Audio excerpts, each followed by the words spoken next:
안녕하세요. 책 읽어주는 남자 거북팡입니다. 오늘의 이야기 속으로 바모스. 어린 왕자 챕터 8.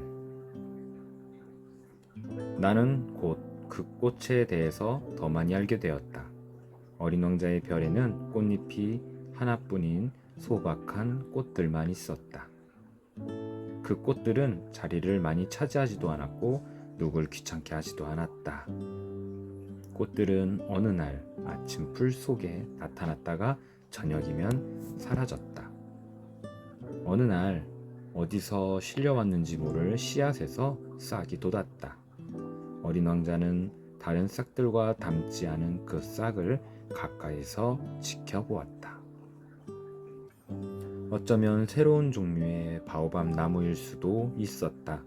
하지만 그 작은 나무는 곧 성장을 멈추었고 꽃을 피울 준비를 했다. 커다란 꽃봉오리가 맺히는 걸 본 어린 왕자는 곧 경이로운 일이 벌어지리라고 느꼈다. 꽃은 초록색 방 안에 숨어 아름다워질 준비를 했는데 준비는 여간에서 끝나지 않았다. 꽃은 정성 들여 자신의 빛깔을 선택했다. 천천히 옷을 입었고 꽃잎을 한 장씩 정돈했다. 꽃은 개의 양귀비처럼 헝클어진 모습으로 피어나고 싶어 하지 않았던 거다. 그 꽃은 자신이 가장 빛나고 아름다울 때 그때 피어나고 싶어 했다. 그 꽃은 자신을 자랑하기 좋아하는 꽃이었던 것이다. 그 신비로운 단장은 몇 날 며칠이 걸렸다. 그러던 어느 날 아침, 정확히 해 뜰 역에 꽃이 모습을 드러냈다. 그렇게 세심하게 치장을 한 꽃은 하품을 하면서 말했다. 아, 겨우 일어났네. 미안해요. 내 머리 온통 헝클어졌죠? 어린 왕자는 감탄하지 않을 수 없었다. 정말 아름다워. 꽃이 부드럽게 대답했다. 그렇죠? 난 태양과 같은 시간에 태어났거든요. 어린 왕자는 꽃이 겸손하지 않다는 걸 눈치챘다. 하지만 그 꽃은 감동적일 정도로 아름다웠다. 이제 곧 아침 식사 시간일 것 같은데 제 식사도 준비해 주시겠어요? 어린 왕자는 당황했지만 곧 물뿌리개를 찾고 시원한 물을 담아 꽃에 뿌려 주었다.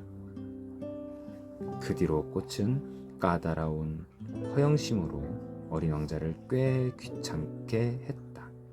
예를 들어 어느 날인가는 자기가 가진 4개의 가시 이야기를 하다가 어린 왕자에게 말했다. 호랑이가 발톱을 세우고 달려들어도 문제없어요. 내 별에는 호랑이가 없어. 그리고 호랑이는 풀을 먹지 않아. 난 풀이 아니에요. 미안. 나는 호랑이는 하나도 무섭지 않지만 바람 부는 건 무서워요. 바람을 막아줄 만한 건 없나요? 바람이 무서운 식물이라니. 이 꽃은 아주 까다로운걸. 밤이 되면 나에게 유리덮개를 씌워줘요. 당신의 별은 너무 추워요. 주변도 별로 오고요. 내가 살던 곳은... 꽃은 갑자기 말을 멈추었다. 꽃은 씨앗의 모습으로 이곳에 왔다. 그렇기에 다른 세상이 어떤지는 알 수 없었다. 순진한 척 거짓말을 꾸며 내려다 들킨 게 부끄러워진 꽃은 어린 왕자에게 잘못을 뒤집어 씌우려는 듯 두세 번 기침을 했다. 바람 막아줄 건 어디 있어요? 찾으러 가려던 참에 말을 걸었잖아.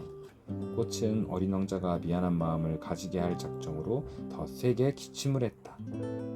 어린 왕자는 꽃을 사랑하는 마음으로 선의를 베풀었지만 이내 꽃을 의심하기 시작했다.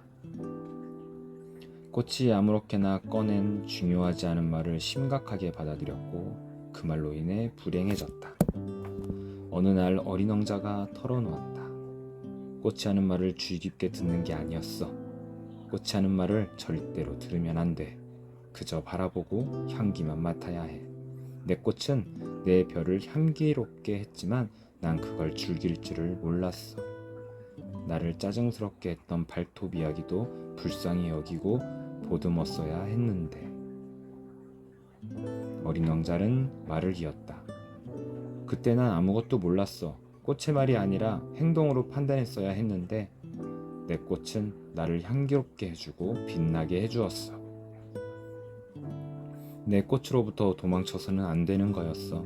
가엾은 속임수 뒤에 숨은 다정한 마음을 눈치챘어야 했어. 꽃들은 너무나 모순적이야. 그리고 그때 난 꽃을 사랑하는 법을 알기에는 너무 어렸어. 지금까지 책 읽어주는 남자 거북팡이었습니다.